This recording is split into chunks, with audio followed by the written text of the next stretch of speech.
पहलवान, actor, director और राजनेता रहे दारा सिंह भारत के पहले इंटरनेशनल रेसलर थे, जिनके नाम पे कई बड़े रिकॉर्ड हैं। 6 फुट 2 कद और 127 किलो के दारा सिंह ने अखाड़े के 500 मुकाबले में कभी शिकस्त नहीं देखी, भले ही उनके सामने 200 किलो वजन वाला मशहूर रेसलर किंग कॉन्ग ही क्यों ना हो, जिसे उठाकर उन्होंने रिंग से बाहर फेंक दिया था। इस कारनामे से दारा सिंह दुनिया भर में फेमस हुए और नाम लगा रुस्तम-ए-हिंद। अखाड़े में जितना खूंखार और ताकतवर वे नजर आते थे, उतना ही कोमल और मस्तमौला था इनका असल किरदार। शुरुआत में तो एक्ट्रेसेस उनके साथ काम करने से भी डरा करती थी, लेकिन जब वही दारा सिंह हनुमान बने तो लोगों ने उनकी पूजा तक की। दारा सिंह का जन्म 19 नवंबर 1928 को पंजाब के धर्मूचा गांव के सिख परिवार में हुआ था। उन्हें जन्म के समय दीदार सिंह रंधावा नाम दिया गया था। बचपन से ही शरीर दूसरे बच्चों से ज्यादा ताकतवर और मजबूत था, तो जाहिर सी बात है कि उनकी डाइट भी दूसरे बच्चों से कहीं ज्यादा थी। गांव के चलन के मुताबिक दारा सिंह भी दूसरे बच्चों की तरह महज 14 साल की उम्र में 1942 में घर वालों ने बच्चू कौर से शादी करवा दी। शादी के 3 साल बाद दारा सिंह 17 साल की उम्र में ही पिता बन गए थे। टीनेज में दारा सिंह का कद 6 फुट 2 इंच था और वजन 127 किलो। कोई इस पर्सनालिटी से आकर्षित क्यों ना होता। एक दिन उनकी फिजिक्स से इम्प्रेस होकर सिंगापुर में ड्रम बजाने वाली एक फैक्ट्री ने उन्हें काम पे रख लिया। ड्रम की फैक्ट्री में काम करते हुए उनकी मुलाकात रेसलर हरनाम सिंह से हुई।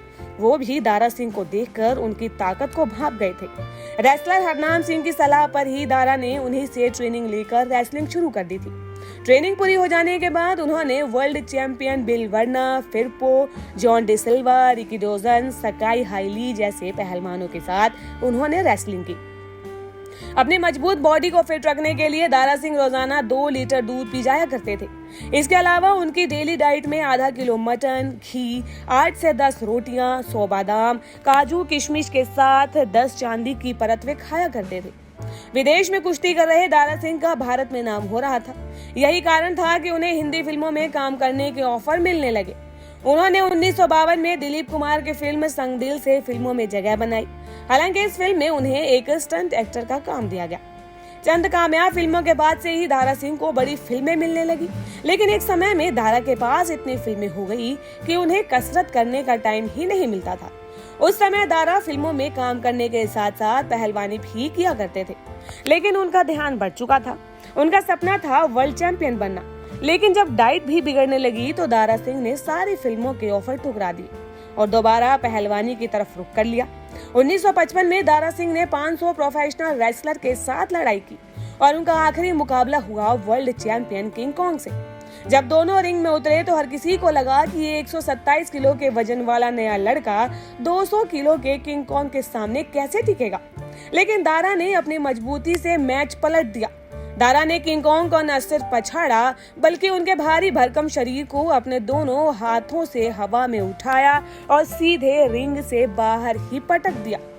मैच जीतने के बाद दारा सिंह को रुस्तम-ए-हिंद का दर्जा मिला। ये रेसलिंग की दुनिया का सबसे यादगार लम्हा कहा जाता है। 80 के दशक में जब रमानंद सागर ने रामायण टीवी शो बनाने का विचार किया तो इस शो में हनुमान के रोल के लिए हर किसी ने दारा सिंह का नाम सुझाया।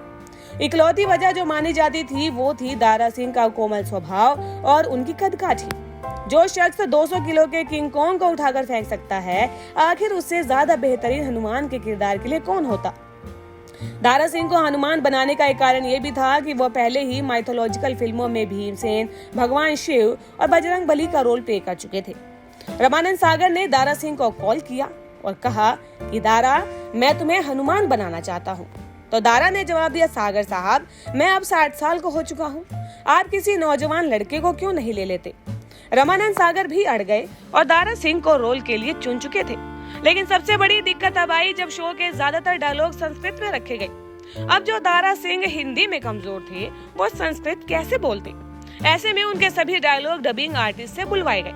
हनुमान का गेटअप लेने में उन्हें रोजाना 4 घंटे लगते थे।